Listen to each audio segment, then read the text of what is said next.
Je vous salue tous au nom de Jésus-Christ qui est notre Seigneur et Sauveur.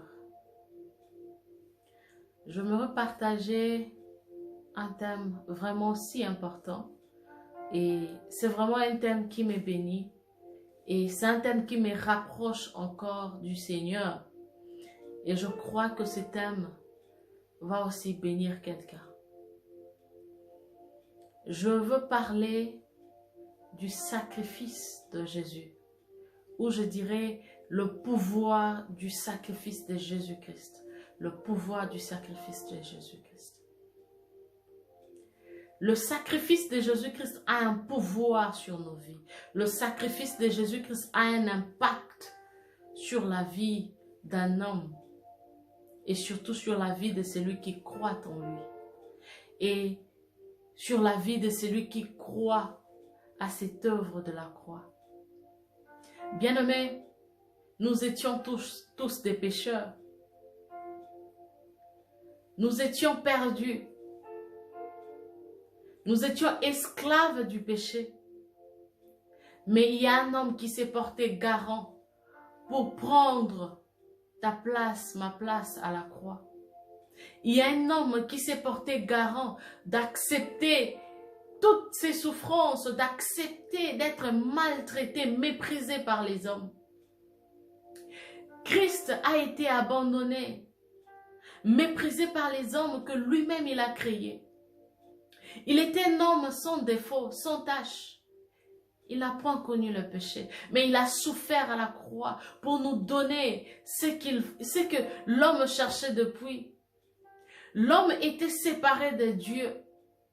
À cause du péché, l'homme était séparé de Dieu. Dieu avait donné des ordres à l'homme, mais malheureusement, l'homme n'était pas obéissant. L'homme a préféré écouter la voix de l'ennemi. Et l'homme a cédé à l'ennemi. Et du coup, tout était perdu. L'homme a perdu le pouvoir que Dieu lui avait donné au début. Ce n'est pas le pouvoir qui est important, mais c'est la présence de Dieu. Ce n'est pas le pouvoir que l'homme avait qui était important dans sa vie, mais c'est l'intimité avec son Créateur. Tout ça, l'homme l'avait perdu. L'homme n'était plus en intimité avec le Seigneur. Avant, il pouvait parler à son Créateur comme ça. Mais après, il avait honte. Honte pourquoi? Parce qu'il était désobéissant. Et Dieu, par son amour, comme la Bible nous dit, car Dieu a tant aimé le monde, il a donné son Fils unique afin que quiconque croit en lui ne périsse point, mais qu'il ait la vie éternelle. C'est lui qui a accepté de prendre la place de l'homme. Bien-aimé, c'est que Christ a fait pour toi, pour moi, personne d'autre ne peut le faire.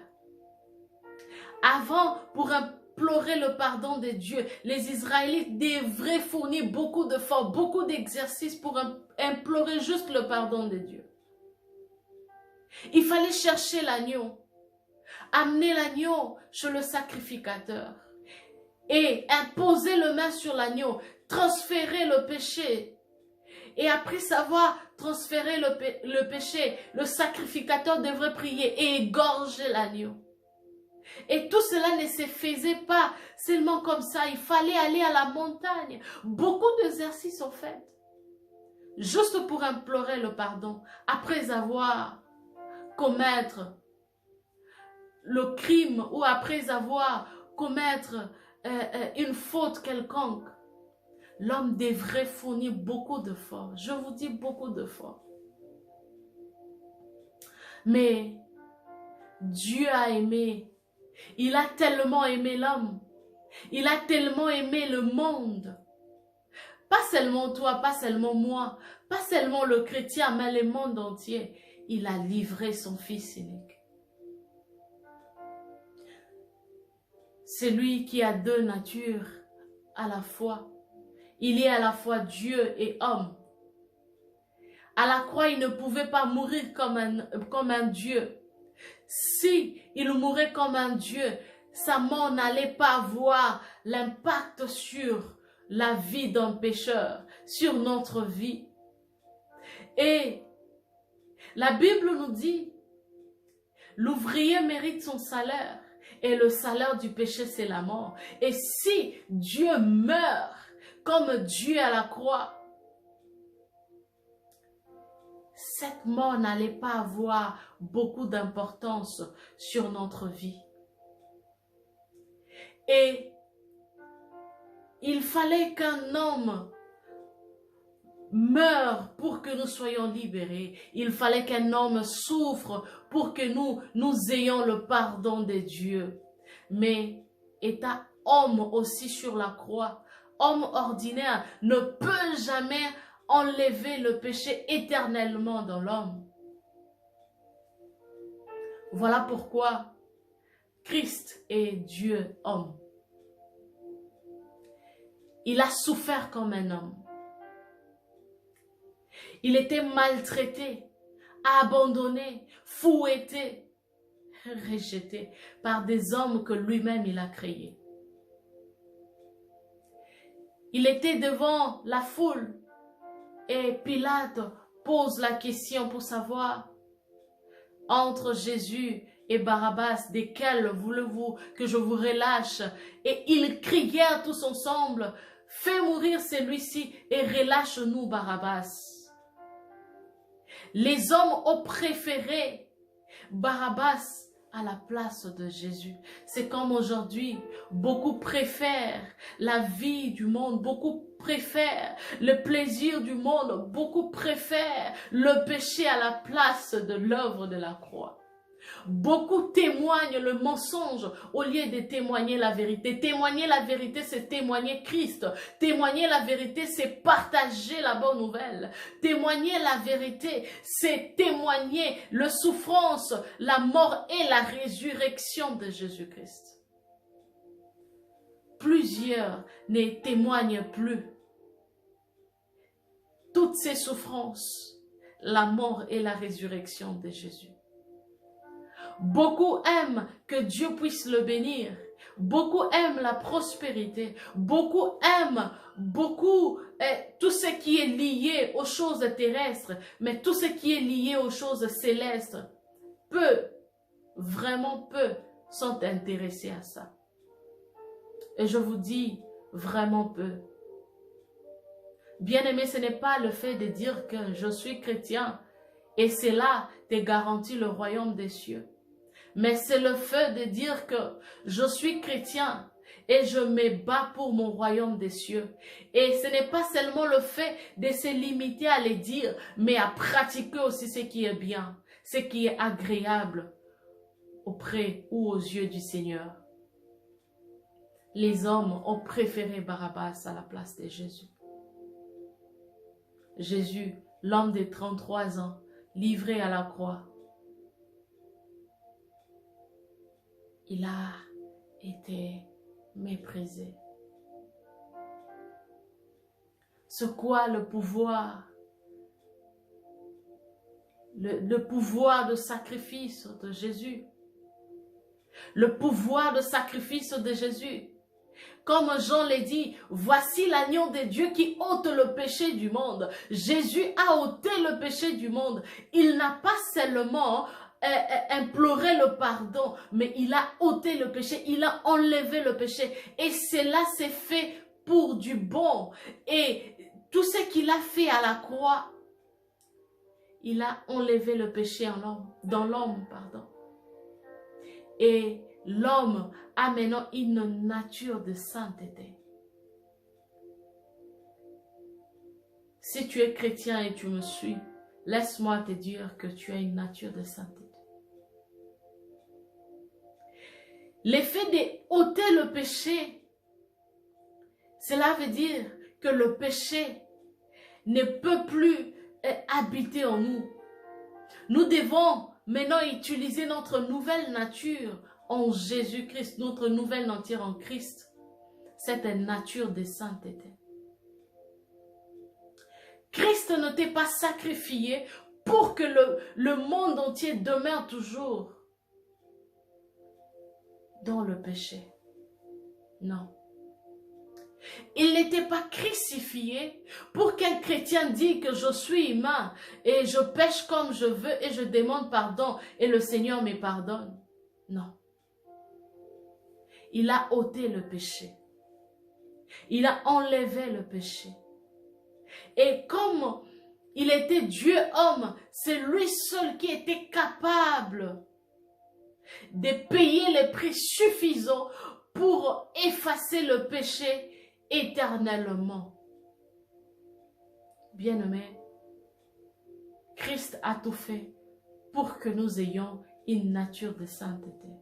Il a tout fait pour que nous soyons comme il est. C'est ça la bonne nouvelle. Je ne veux pas dire à quelqu'un, si tu tombes dans le péché, ne demande pas pardon. Non, non, non. Dieu t'aime beaucoup. Il y a une différence de tomber dans les péchés et vivre dans le péché. Il y a une différence, oui, de tomber dans le péché. Je ne t'encourage pas aussi de tomber à chaque fois dans les péchés pour demander pardon. Mais je te dis, si cela se passe, Dieu est là. Il est là, il t'attend. Viens comme l'enfant prodige. Implore le pardon de Dieu. Il est là, il veut te pardonner. Il est là, il veut te nettoyer. Il est là, il veut changer ta vie. Il est là pour transformer ta vie. Il est là, il est là. Il t'attend. Ne dis pas que non. Mes péchés sont tellement nombreux et je ne peux pas. Non, non, non, non, non. Il t'aime tel que tu es. Mais il ne veut pas que tu continues à vivre dans le péché. Il veut que tu puisses recevoir cette nature de sainteté et utiliser cette nature de sainteté que tu as. Il veut que tu puisses encore demeurer saint, comme il est saint. La Bible dit, le jour où Christ viendra, il amènera avec lui que de saints. Chaque jour de notre vie, nous devons toujours s'approcher de Dieu pour garder toujours cette nature de sainteté. Pour garder cette nature de sainteté, nous avons besoin de l'Esprit de Dieu, du Saint-Esprit. C'est simple. Paul dit, il nous recommande de vivre selon l'Esprit et non selon la chair. Celui qui vit selon la chair fait aussi les désirs de la chair. Mais celui qui vit selon l'Esprit fait aussi ce que l'Esprit recommande.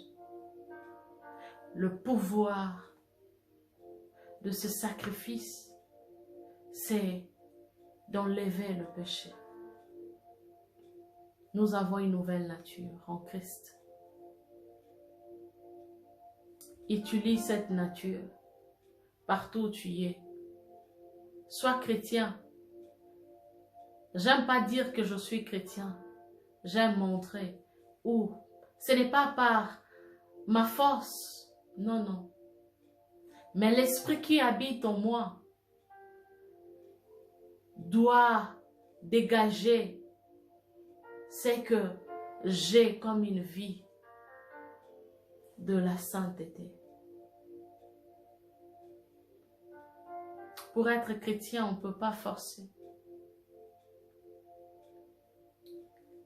Mais c'est un choix. J'ai fait un bon choix d'être chrétienne. Pas seulement de dire que je suis chrétienne, mais de l'être aussi. Ce n'est pas facile, bien-aimé. Oui, ce n'est pas facile. Quand le péché arrive, je refuse. Ce n'est pas facile. Mais c'est le choix. C'est mon choix. Et c'est un choix que je ne peux jamais regretter. C'est là où se trouve ma joie. C'est là où se trouve ma vie. Et surtout, c'est là où se trouve ma vie éternelle. Je t'invite à accueillir Jésus dans ton cœur. Toi qui ne connais pas le Seigneur Jésus, laisse-moi te dire qu'il t'aime. Il s'est sacrifié pour toi. Il a besoin de toi. Il veut que tu sois là où il est. Il veut que tu puisses partager des moments d'intimité avec lui. Il veut te parler. Il veut te toucher. Il veut te changer. Reçois-lui. Reçois-lui comme ton Seigneur et Sauveur. Reçois Jésus dans ton cœur. Et toi qui connais Jésus, mais à chaque fois tu fais toujours des chutes, tu trébuches, comme la Bible dit, nous trébuchons d'une façon à d'une autre. Et tu dis que non, pour moi c'est fini. Laisse-moi te dire que Dieu t'aime. Fais comme l'enfant prodige, viens, il t'attend. Viens, demande-lui pardon. Il est juste et fidèle pour te pardonner. Oui, il est juste et fidèle. Le sacrifice de Jésus doit toujours nous pousser à la repentance. Le sacrifice de Jésus doit toujours nous pousser à reconnaître, oui, qu'il a souffert à la croix. Personne ne peut le faire, mais lui, il l'a fait pour que nous ayons une vie de sainteté. Garde la lumière qu'il a déposée en toi. Tu es une lumière, éclaire dans le ténèbre. Mais ne viens pas dans le ténèbre pour remporter encore le ténèbre, non. Mais éclaire là où il y a